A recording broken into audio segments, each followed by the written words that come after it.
شهر رمضان الذي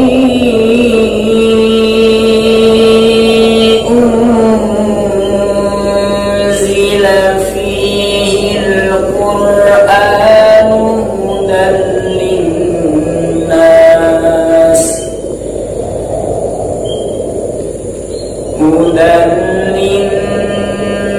للناس وبينات من الهدى والفرقان.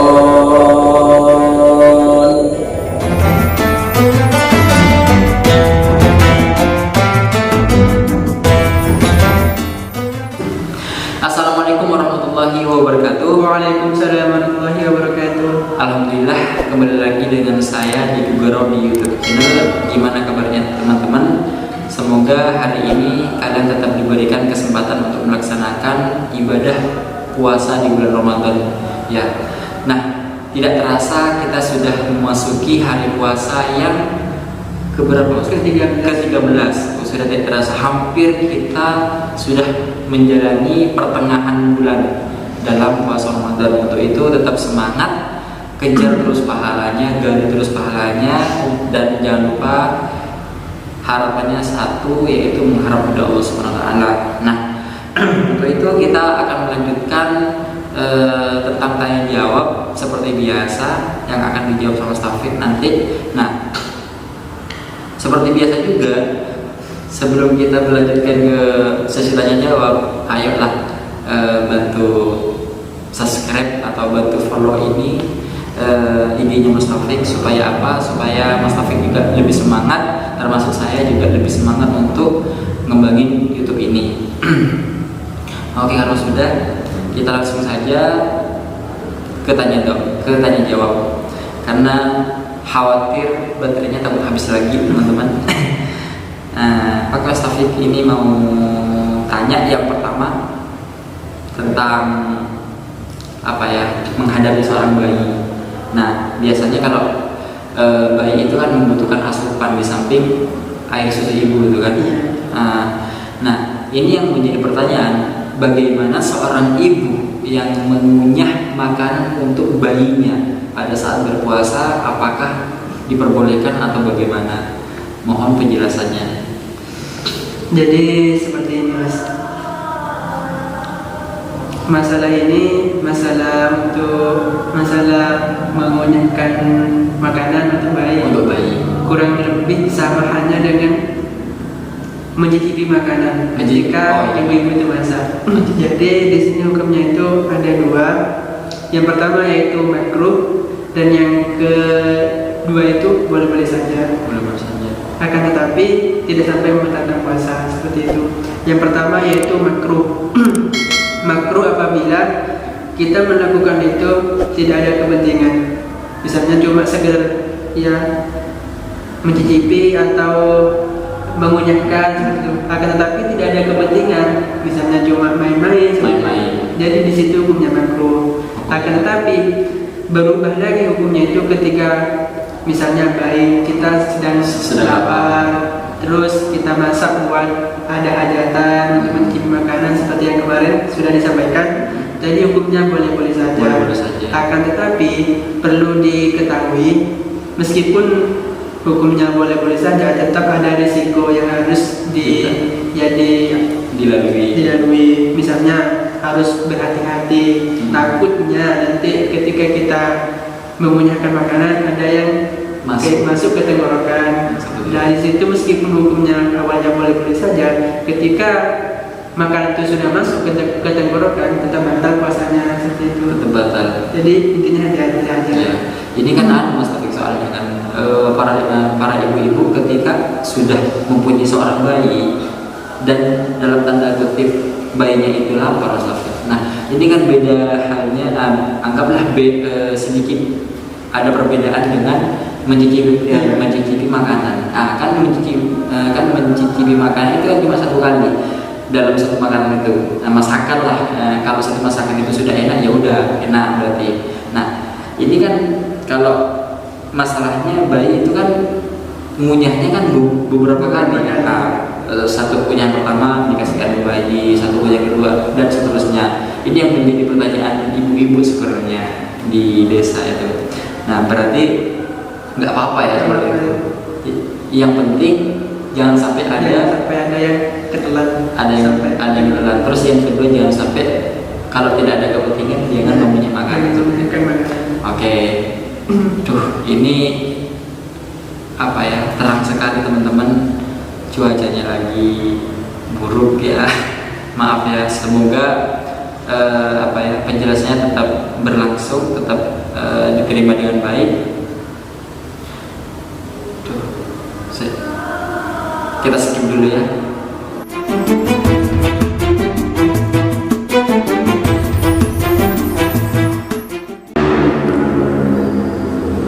Kita skip sebentar tadi ya, karena cuacanya buruk teman-teman. Saya sendiri juga gak enak kalau teman-teman itu melihatnya tiba-tiba wajah kita bersinar banget gitu kayak ahli wudhu ya. Oke teman-teman, kita akan lanjutkan penjelasan. Sudah Ustaz ini dijelaskan? Sudah kurang lebih. Oke, kurang lebih seperti itu. Jadi untuk ibu-ibu yang sedang mengunyahkan makanan untuk bayi itu tidak apa-apa, boleh-boleh saja, layaknya kayak mencicipi masakan untuk keluarga seperti itu. Cuman yang menjadi perbedaan sedikit itu kan mengunyah makanan bayi kan berkali-kali. Tetap saja tidak apa-apa asalkan jangan sampai makanan itu tertelan gitu, sedikit pun jangan sampai. Dan yang kedua, kalau tidak ada kepentingan untuk mengunyah makanan, jangan sampai mengunyah makanan karena mudaratnya itu besar ya, bisa membatalkan puasa. Resikonya besar karena akan membatalkan puasa seperti itu. Mungkin sudah terjawab ya. Terus kita mengalih kepada pertanyaan yang kedua, yaitu tentang masa di mana kita itu pulang ke rahmatullah.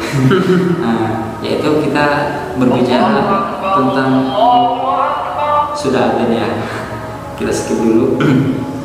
Oke, kita akan membahas tentang pertanyaan selanjutnya. Mohon maaf nanti kalau ada adzan ya. Tetap kita akan lanjut. Habis itu kita akan melaksanakan sholat asar berjamaah. Oke, untuk menyingkat waktu, ini tentang orang meninggal. Gimana hukumnya ketika ada orang meninggal namun punya hutang puasa Ramadan, Mas Taufik? Bisa dijelaskan? Terkait untuk orang meninggal di sini juga terdapat bukan perbedaan. Kita harus melihatnya dulu, konteksnya dulu. Yang pertama yaitu sebelum meninggal kan? Iya. Kita lihat sebelum meninggal. Ketika si fulan misalnya sebelum meninggal dia meninggalkan puasa, artinya tidak berpuasa dengan secara disengaja. Iya, dengan disengaja, maka hukum menggantinya itu wajib, tetap wajib. Meskipun menggantinya itu tidak harus dengan berpuasa juga kan, tapi bisa melalui membayar kafarat. Terus kalau bisa ya ahli warisnya yang menggantikan seperti itu. Iya. Akan tetapi kalau puasanya itu yang ditinggalkan itu karena bukan tidak sengaja sih, tidak ada maksud untuk meninggalkan, misalnya karena sakit, misalnya karena emang ada halangan. Yaitu ketika sudah meninggal itu tidak wajib diganti seperti itu. Tidak wajib. Tidak. Ini biasanya dialami oleh kaum hawa, Mas Taufik. Kayak misalkan halangannya, Mas Taufik. Itu kan hampir 1 minggu, setengah bulan gitu. Itu kan halangan, Mas Taufik. Iya. Itu kan nggak sengaja juga. Berarti hukumnya nggak wajib diganti, Mas Taufik. Untuk halangan itu ya emang ketentuan dari sah-sahnya puasa itu kita harus suci kan, harus suci dari hadis besar ya. Apalagi suci dari haid seperti itu.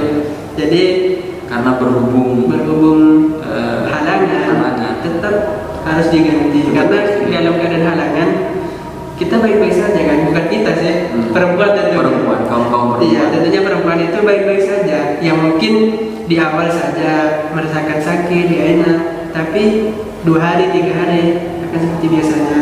Akan tetapi di situ tetap tidak diperbolehkan untuk berpuasa. Akan tetapi tapi dengan catatan harus mengganti di lain harinya. Di lain harinya. Terus ini kan kita larikan ke pertanyaannya Mas Taufik. Ketika orang perempuan ini meninggal gimana Mas Taufik? Berarti ketika orang perempuan itu meninggal, apa wajib diganti atau harus mengganti tetap harus, walaupun ahli warisnya, meskipun ahli warisnya seperti itu. Seperti itu. Jadi itu perbedaannya teman-teman. Ini sudah ada teman-teman. Jadi kita biar lebih efektif juga langsung kepada keutamaannya, ya. Atau kita tunggu dulu ada. Ya, kita tunggu dulu. Kita akan jawab ada bersama-sama. Tapi kita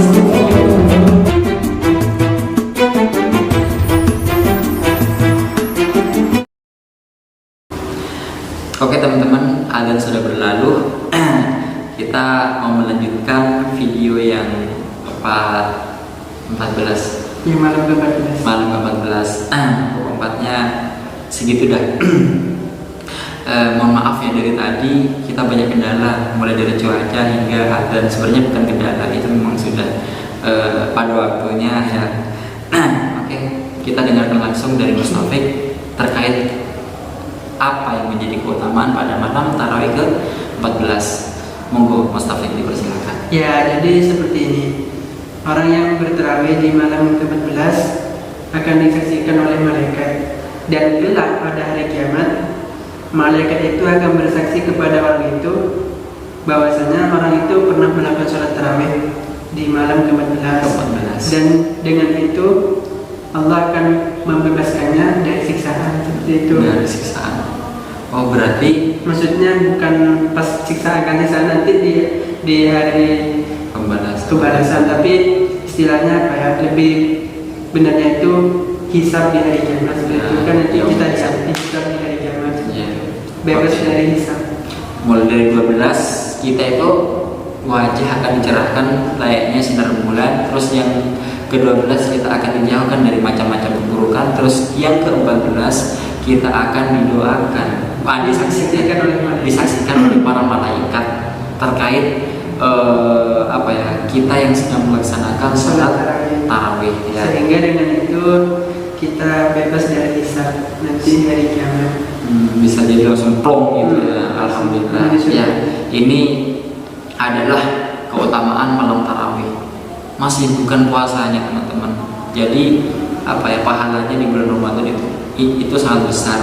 Jadi ayo fastabiqul khairat, berlomba-lomba dalam kebaikan, cari pahala sebaik-baiknya dengan ridho Allah SWT. Untuk itu jangan lupa ditonton ya, walaupun cuacanya buruk seperti ini, karena memang begini keadaannya teman-teman. Kita akhiri dulu ya. Kita akan bertemu lagi insya Allah kalau misalkan ada kesempatan di video selanjutnya. Insya Allah kita akan laksanakan kalau sempat sampai ke malam tarawih ke-30. Doakan semoga diberikan keistiqomahan ya. Termasuk Mas Taufik doakan juga semoga diberikan kesemangatan untuk menjawab semua pertanyaan teman-temannya ya. Kurang lebihnya kita akhiri dulu ya Mas ya.